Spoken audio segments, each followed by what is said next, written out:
¿Cómo están? Estoy muy feliz de volvernos a encontrar en el segundo capítulo del libro El poder psíquico de las plantas. Gracias a ustedes y a que me tiraron buena onda para seguir hablando del tema, tardé un poquito en hacer esta segunda parte porque quiero no solamente hablar específicamente de lo que dice el libro, sino toda la gente que trae a colación el libro. Me gusta mucho reflexionar sobre los contextos. Me parece alucinante que cualquier persona haya tenido la fuerza de querer investigar algo sobre las plantas que ya sabemos que en las cosmovisiones y en los ancestros esto era obvio, pero cuando le tratan de buscar la vuelta de rosca científica, terminan apareciendo cosas mucho más alucinantes que lo que podemos suponer y vibrar. Este es un libro que se escribió hace 50 años. Hay muchas cosas que ya están comprobadas de maneras mucho más tecnológicas. Estas personas quisieron llegar a este descubrimiento hasta inventando sus propios elementos de medición y sus propias máquinas para poder entender qué pasaba. Como les contaba en el capítulo anterior, a mí me fascinaba esto de que por accidente una persona que se dedicaba en la Segunda Guerra a buscar con un detector de mentira a enemigos o infiltrados, de golpe se terminó fascinando con el descubrimiento de que las plantas tienen un poder psíquico. Pueden, antes de que alguien haga algo sobre ellas, o sea, no tienen una reacción directa de lo que sienten porque la cortamos, porque la machucamos o porque la quemamos, sino que genuinamente si nuestro pensamiento es ir a hacerle daño, ya la planta demuestra ansiedad o alteraciones en su tranquilidad. En el capítulo de hoy vamos a hablar las reacciones emocionales de la planta.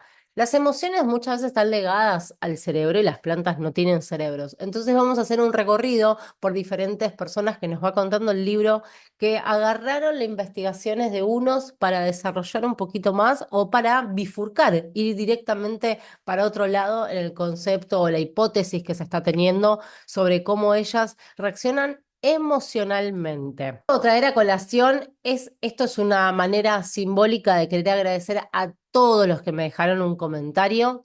Me gustó este comentario de Caro que nos cuenta su experiencia personal después de haber leído el libro. Caro cuenta que tenía la Santa Rita en su jardín, que estaba cachuza, dice, para los que no son de Argentina, cachuza es como que estaba media ya que feíta, media marchita, que no iba ni para atrás ni para adelante, no importaba cuántos cuidados le brindaba, no había caso. Mi suegra me dijo, la suegra de Caro le dijo, parate al lado de ella y decía en voz alta que la vas a arrancar, porque ya está muerta. Lo hice. Bueno, parece que hasta acá llegó la Santa Rita, voy a tener que sacarla porque está más muerta que viva, le dijo a la planta. A la semana estaba tirando hojitas nuevas y vivarachas, y en menos de una semana se llenó de flores. Me sentí re cruel diciéndole eso, pero nos están escuchando, chicas. Gracias, Caro, por tu comentario. Me encantó leerlo. Y si vos también tenés una experiencia de que alguna vez con tu cabecita amenazaste una planta o hablaste una planta sin amenazarla, diciéndole algo lindo, o teniendo una relación con ella y viste cambios a la planta, me encantaría que me lo dejes en comentario. Y como va a haber una tercera parte, porque el libro tiene 5 capítulos, vamos a leer tu comentario. Bueno, el libro en este segundo bloque arranca diciendo que es sabido que las plantas tienen emociones, vamos a decirle una energía vital. En varios textos hindúes, como los Vedas y la Ayurveda, que son libros muy antiguos, sagrados para ellos, se atribuyen a las plantas ciertas cualidades que podrían considerarse emociones o respuestas espirituales. Estos escritos describen a las plantas como seres vivos con energía vital, lo llamado el prana, y en algunos casos incluso como entidades con conciencia propia. ¿A qué les suena? Sí, los griegos y los romanos, la mitología nórdica, muchos le atribuyeron a las plantas deidades con conciencia propia. En la Rig Veda, uno de los textos más antiguos de la India, las plantas son descritas como poseedoras de almas o esencias y se les atribuye la sensibilidad y reacciones que tienen con el entorno. En la medicina ayurvédica se describe como que las plantas responden de manera diferente en función de su naturaleza y cómo su cultivo y cuidado pueden influir en sus propiedades curativas. Esto también se relaciona con la creencia de que la energía con la que se cultivan y se recolectan las plantas influye en su potencia y efectos medicinales. Este enfoque une las perspectivas en que las plantas no solo tienen un propósito medicinal, sino que interactúan con las personas y sus intenciones como si tuvieran un grado de percepción recíproca energética. Estamos acá con el señor Darwin. Acá el escritor lo trae a colación ante todo lo que vamos a ver después. Darwin nunca insinuó que las plantas poseyeran un sistema nervioso animal. Sí se dio cuenta, en cambio, al igual que muchos científicos modernos, de que existe una llamativa similitud entre los procesos vitales de las plantas y los animales. Esto viene a raíz de que muchos creyeron el tema del extremo de la raíz relacionado a como si fuese un sistema nervioso, como el de los humanos. Hay mucha similitud en esto y es real porque empiezan a asociar que, y esto lo vamos a ver más adelante en el video, que cómo la planta distribuye la savia por sus hojas, por sus raíces, por su tallo, es muy parecido al sistema circulatorio y esa presión que se ejerce para que se distribuya dentro de la planta es como una presión arterial, esa presión que necesitamos para que la sangre se distribuya en nuestro cuerpo. Ellas se manejan de la misma manera, aunque no está a simple vista que tengan el flujo, o sea, estamos hablando de esta época, de estos años, a simple vista no podían ver que este flujo tenga esta actividad como si fuese una presión arterial, dicho humanamente.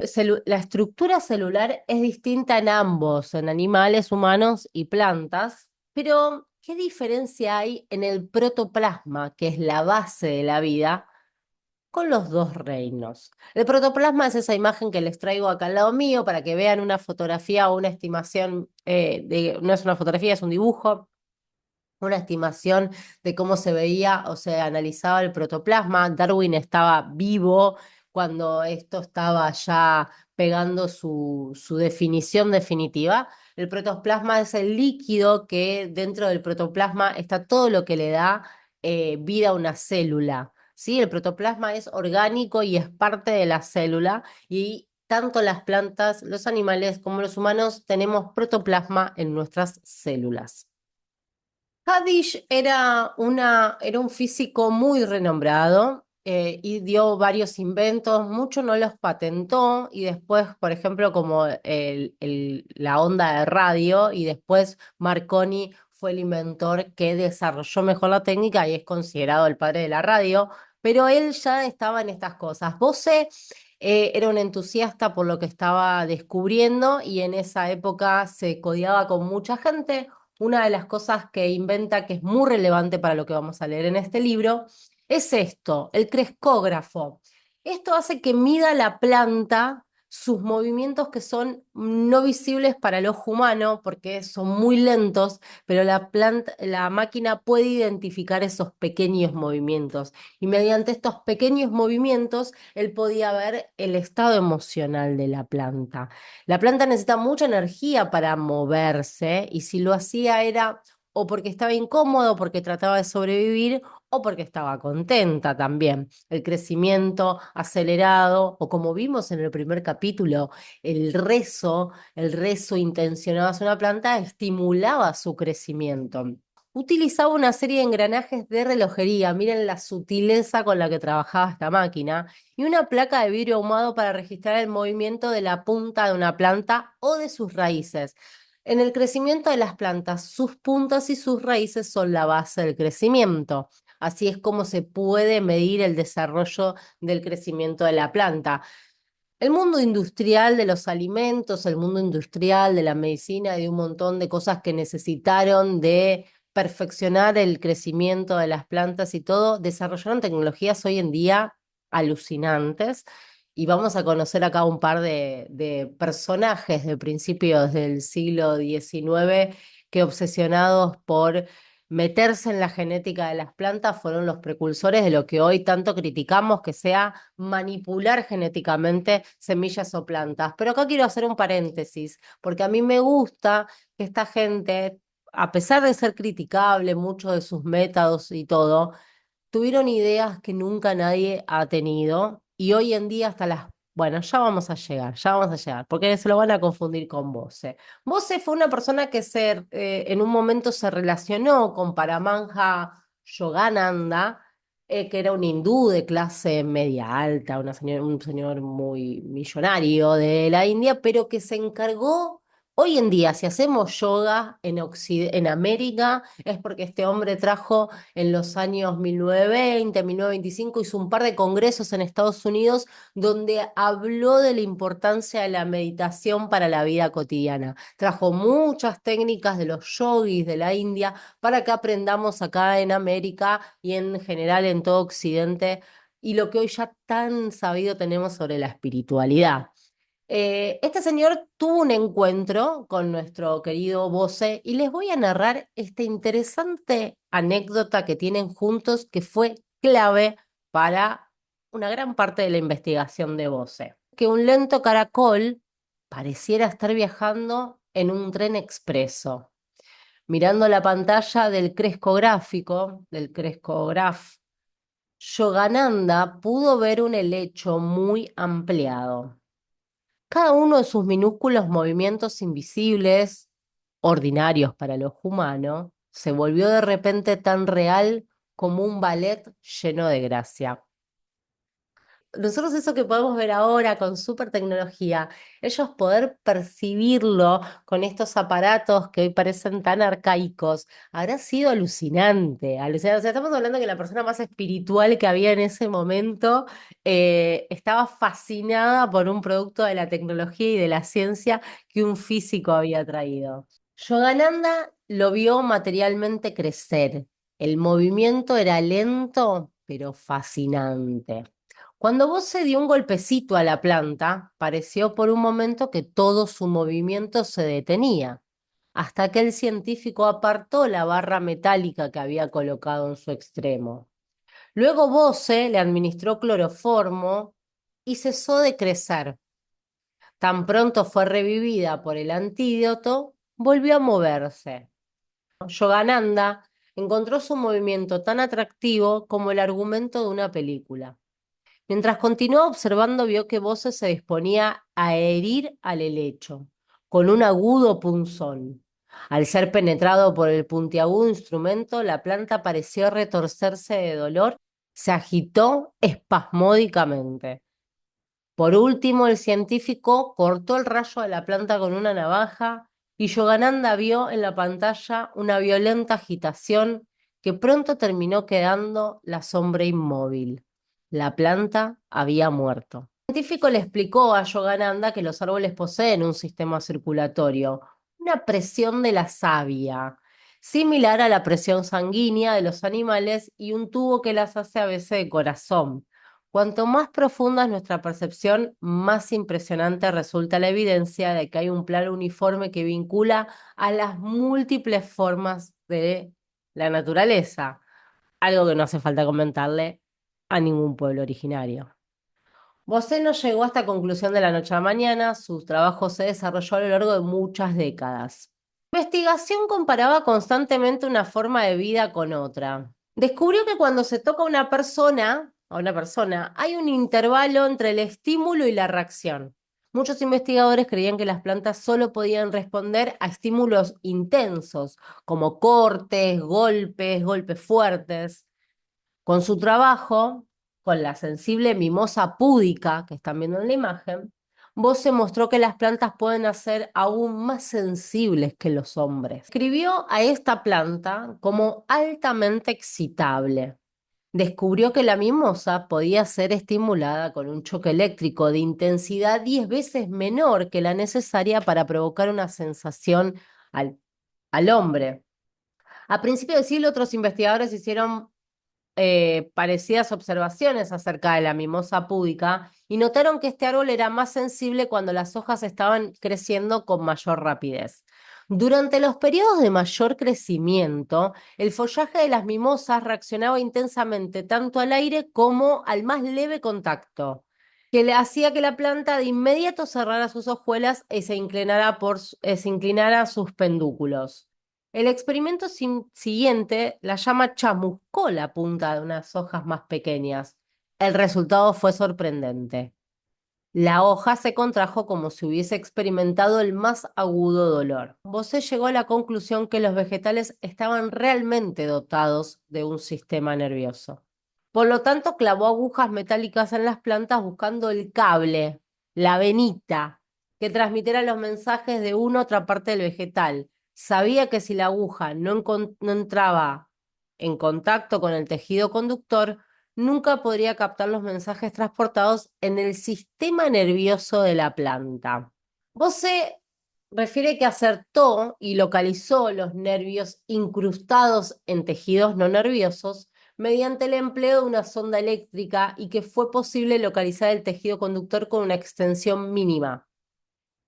Entonces concluye Bose que las observaciones muestran que la conducción del estímulo está limitado a un determinado tejido, el cual puede, por tanto, ser denominado nervio. Así es como Bose, pinchando un nabo de un extremo y viendo que se excitaba el otro extremo o sentía una sensación de incomodidad, había una transmisión a lo largo de la planta. No era aislado. ¿Se acuerdan que lo que habíamos visto en el primer capítulo era que había sectores que estaban como aislados de sensaciones, porque el polígrafo lo enganchaban en algunas hojas y algunas hojas tenían reacción y otras no? ¿Gritan de dolor las plantas al ser torturadas o heridas? ¿Son sus emociones similares a los de los seres humanos? ¿Se embriagan con el alcohol y se estimulan con la cafeína? Sí, Bose hizo todos estos experimentos. Cuando le suministraba alcohol a una planta, ésta se movía como media borracha, ¿no? En estas sutilezas de la máquina que descubría sus movimientos mediante su crecimiento. Y cuando les ponían cafeína, quedaban excitadísimas. Él logró tener todos estos registros. Obviamente, Bose fue ridiculizado por la academia por todos estos descubrimientos y por su creencia de que las plantas tenían emociones y contaban con un sistema nervioso. Él también descubrió que cada planta en sus diferencias tenían diferente velocidad de respuesta, igual que los seres humanos. Yo tengo una manera de reaccionar cuando me agreden y quizás una persona al lado mío es más agresiva o más tranquila. Cada planta tiene su propia personalidad. Esto tiene que ver con la velocidad que se produce la información en estos sistemas nerviosos que descubrió Bose. También descubrió que las plantas más grandes son las más sonzas para transmitir esta información y las más pequeñas más susceptibles. El libro sigue hablando de que, bueno, a Bose lo bancaron mucho, Rusia se vio muy interesado por sus experimentos y él pudo avanzar mucho más en las investigaciones y entraron otros actores que menciona el libro que cuando uno busca información en Internet no puede llegar a ellos o, por ejemplo, no consigo material en castellano, conseguí información en francés, mátenme, no sé hablar francés. Voy a resumir un poco, pero les voy a leer algo que me resultó muy interesante de un sujeto que cuenta una anécdota en el libro, que está narrado en un libro, pero que no puedo encontrar información sobre esta persona. Es Irving Grave. Es Irving Grave que menciona la anécdota del libro, es un neoyorquino que decían que era susceptible a la influencia psíquica. El libro menciona a mucha gente que estaba en un boom de lo psíquico, de lo paranormal. Principios del 1900 fue un gran caldo.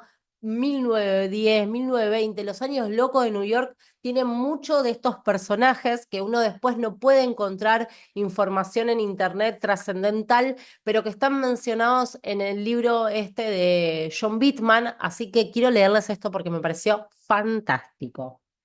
Irving Grave, un neoyorquino susceptible a la influencia psíquica, confirma a través de sus observaciones que las plantas tienen emociones. Graves describe un viaje que hizo a Long Island para dar una conferencia en una casa particular, en una casa privada. Estaba en el estudio un momento antes de hablar sobre los fenómenos psíquicos ante un grupo de interesados en el tema. Mientras esperaba para dar la charla, me dediqué a modo de pasatiempo a sintonizar con los objetos. Mi atención se dirigió hacia las plantas que había en una habitación. Cuando me concentré con ellas, vi que una de las plantas era normal. y que la otra estaba loca. Cuando la dueña de la casa entró en la habitación, le dije que una de las plantas me parecía completamente normal y que la otra había perdido el juicio. Me dijo que la primera planta, la normal, había estado con ella durante mucho tiempo antes, pero la segunda acababa de llegar de una casa procedente de una habitación de un hospital en la que el dueño de la planta, el propietario, había muerto en una agonía lenta y prolongada a causa de un cáncer. Me di cuenta de que la planta había quedado perturbada a causa del dolor emocional que le produjo ver morir a su dueño. Grave afirma que la perturbación de una planta demente se le apareció de inmediato a través de la impresión de una forma vital discordante y completamente fuera de control. Esta visión que tuvo Irving es muy parecido a lo que podía medir con su aparato Bose. La planta cuando sufre o está mal se retuerce y tiene movimientos espasmódicos. Fue como si su mente al tratar de comunicarse con la planta se encontrara con una turbulencia en el aire. Otras personas que estaban muy top en ese momento, tenemos a Sheila Oslander y a Lynn John Dader, en su manual de experimentos psíquicos sugieren diferentes niveles de sensibilidad emocional de las plantas. Muchos medium muy famosos de la época, detectaban celos de unas plantas a las otras. Y acá aparece nuestro próximo protagonista, que es nuestro querido Luther Burbank. Yo pongo los años para que ustedes vean que muchos fueron simultáneos. Les voy a tirar a modo título, porque voy a hacer un video con Luther. ¿Qué les parece si les cuento que este señor, este botánico acusado de brujería, es el padre de la papa que usan en McDonald's hasta el día de hoy? O sea que las papas de McDonald's son hechas por un ingeniero brujo, horticultor, botánico, yanqui. Me encanta, ¿eh? Tengo que hacer el video para que la pegue, loco. Les voy a dar contexto para empezar a hablar de Luder porque es una persona fascinante.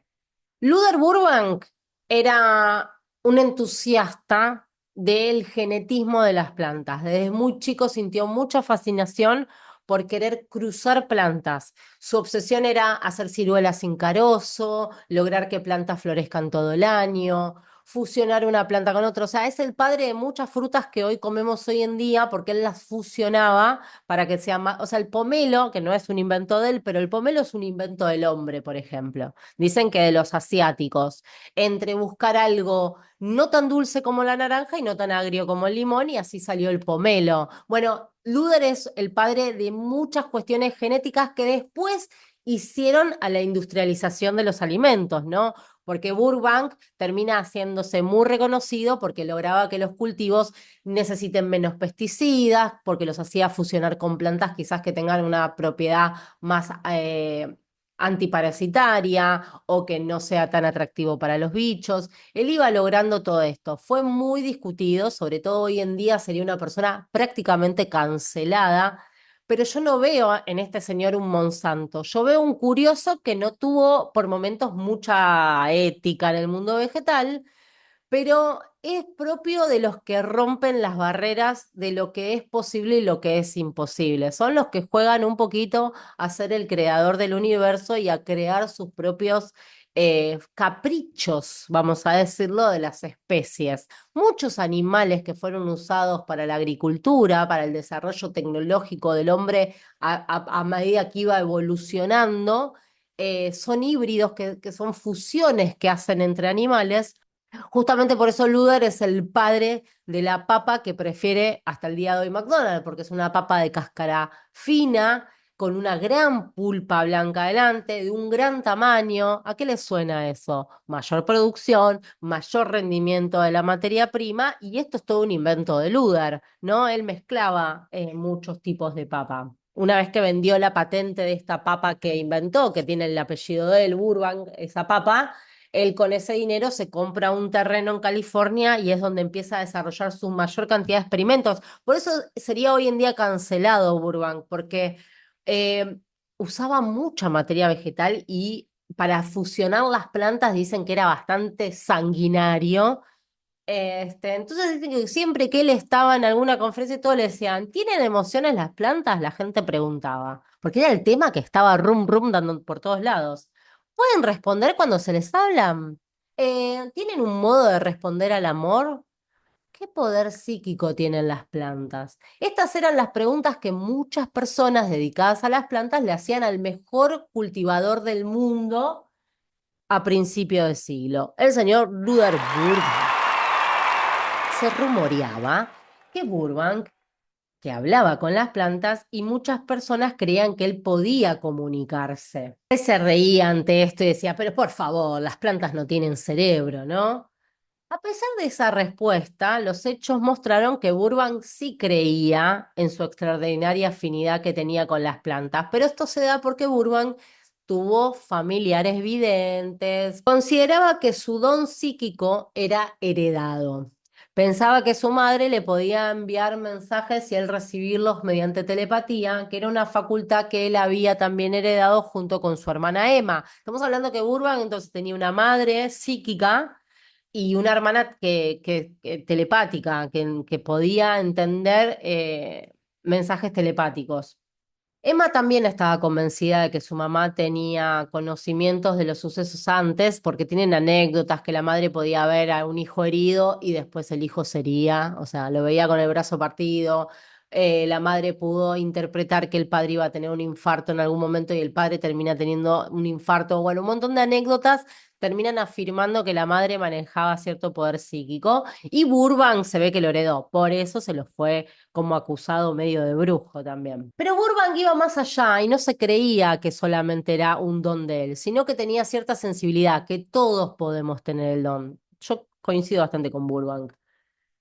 Él comparó las facultades estas psíquicas con las ondas de radio, ¿no? Estamos en la época de las ondas de radio, las transmisiones invisibles. Imagínense en todo lo que le pasaba por la cabeza a los científicos cuando podían descubrir el control remoto, que nosotros ahora agarramos el control remoto y prendemos la tele y es obvio que la tele se va a prender. Imagínense en cuando esto empezó a ser un hecho. O sea, yo puedo dar una señal eléctrica de acá a allá, que no es eléctrica, es una onda. Puedo mandarla acá ya y hago que del otro lado suceda algo. O sea, algo que ahora nosotros es común y corriente. Imagínense en cómo fue al principio, cómo una persona común y corriente, cuando un científico le mostraba cómo funcionaba un control remoto, imagínense lo que les pasaba por la cabeza. Creía que la única diferencia entre la mayoría de las personas y los que tenían poderes psíquicos era que estos tenían la facultad de dirigir el pensamiento de una manera coherente, que podían interpretar, o sea, a muchos, esto me hace acordar cuando Carl Jung hablaba de los sueños parecen incoherentes, pero capaz que simbólicamente se les encuentra una coherencia y nos pueden relatar mucha información de cosas que sabemos pero no sabemos, ¿no? Que están en el inconsciente.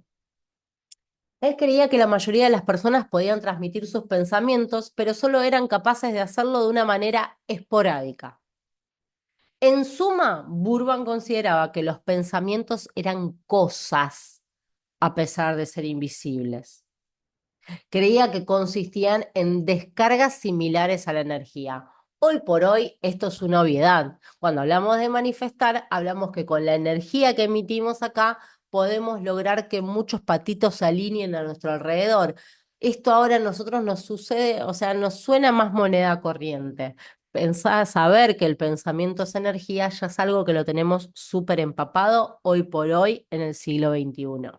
Burbank no pensaba que lo que a él le pasaba era sobrenatural o misterioso, pero las personas que lo rodeaban sí lo creían, porque él tenía una extraordinaria capacidad para crear nuevas variedades de plantas según los métodos aparentemente más desorganizados y heterodoxos. Una cosa que no le va a perdonar el mundo académico a Burbank es que él no anotaba sus procedimientos, que era bastante desprolijo a llegar, lograba hacer mezclas de plantas y de especies y cosas alucinantes, pero él no dejaba un método Por eso también has sido tildado de brujo. ¿Cómo lo haces si no contás? ¿Cómo sucede que te trasciende esta planta, que mezclaste de dos plantas diferentes y lográs que sea efectivo, que sus semillas puedan seguir dando este nuevo engendro que creaste y no tengas un método? El mundo académico estaba lleno de preguntas y que su única respuesta era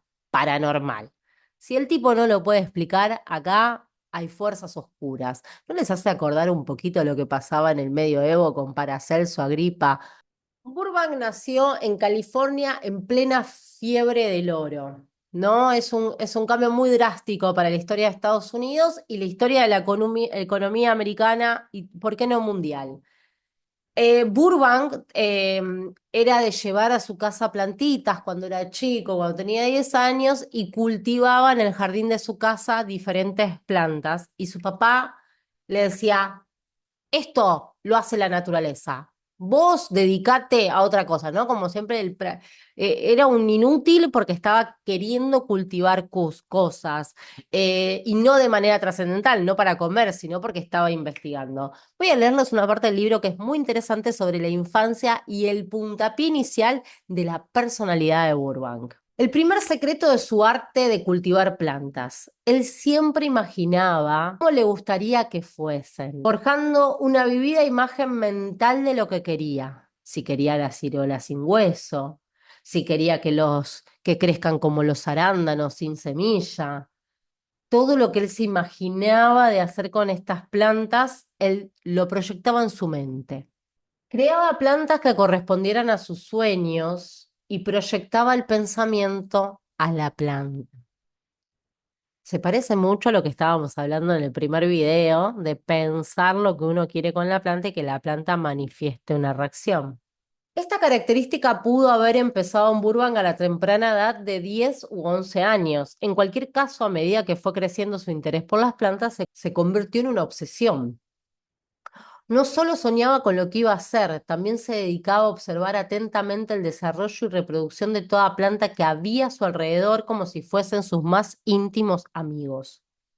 Fascinado con las diferencias que había entre ellas, Burbank creía firmemente que las plantas tenían personalidades y características especiales, por lo que podía distinguir a una planta entre otras casi idénticas. Este era su segundo secreto. Amaba a las plantas y las consideraba sus seres más queridos y amigos. Si su trato con ella encerraba algún secreto, Burbank hubiera dicho con seguridad que era el amor.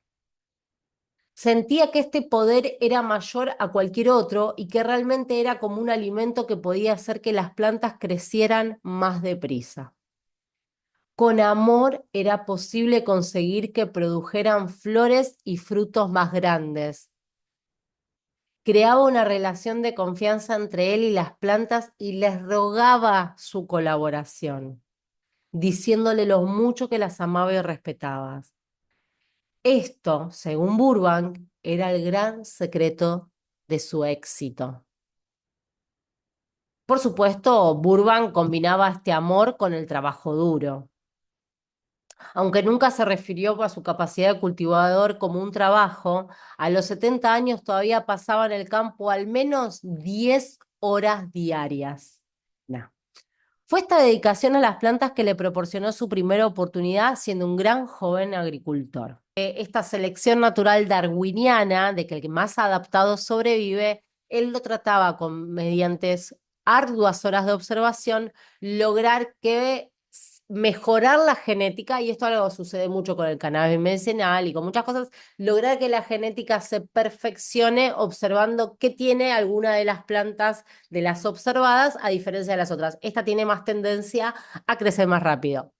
Sigamos potenciando esta planta y esta semilla. Esta tiene tendencia a tener menos bichos. Esta tiene tendencia a crecer más. Su método parece sencillo. Esto, como les decía antes, él podía lograr identificar de una planta cuál tenía sus mejores capacidades de adaptabilidad y hacerla. Pero eso implicaba mucho trabajo. Dice, cultivaba 10.000 o más plantas de una misma variedad, de las cuales solamente seleccionaba 50 patrones y hasta llegaba a solo elegir una de las 10.000.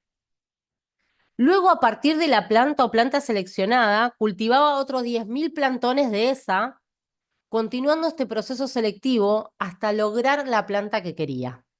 Es muy darwiniano esto, pero en vez de ser una selección natural, era una selección manipulada por el hombre. Él cultivaba 10.000 papas, la papa más grande y que mejor sobrevivía al clima y a esa tierra, de esa volvía a desarrollar 10.000 y así iban ampliando, ampliando hasta lograr el patrón que ellos querían.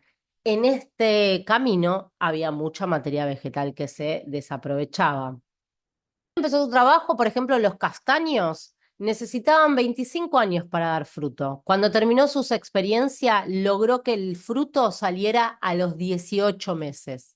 ¿Ven? Porque les digo que es una especie de Doctor Frankenstein tratando de hacer al hombre perfecto, ¿no? Tratando de hacer a la planta perfecta.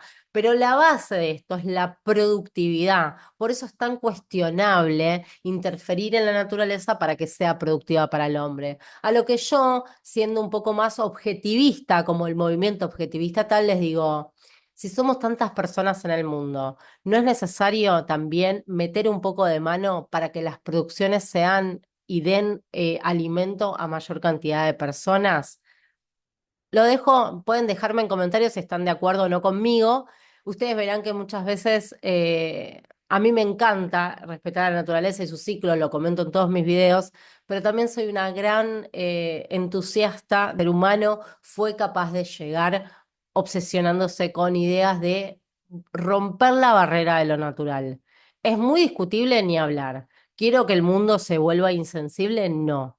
Pero Burbank nos vino a traer algo con su fascinación y con el amor. Ahora, que el resto de los que le siguieron o quienes compraron sus patentes y todo, hagan todo de manera más descorazonada, eso es propio, muy propio del capitalismo.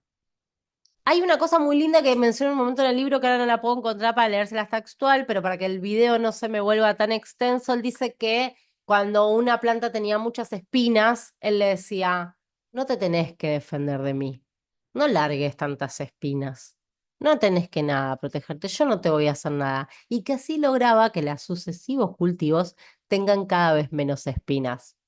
Como el video se está haciendo muy extenso y me encanta porque me voy por las ramas, espero que a ustedes también les guste, voy a dividir este video en dos, dejando acá con Burbank la mitad del capítulo 2. Si les copa cómo viene siguiendo esto y que yo me explaye un poco más, porque el libro lo pueden conseguir y leer porque está en PDF libre en internet, déjenmelo en comentarios y se viene la segunda parte del capítulo 2 del poder psíquico de las plantas. Gracias por acompañarme hasta acá. Me fascina buscar información de esta gente y contárselas y sin ustedes no sería posible. Así que nos vemos en un próximo video.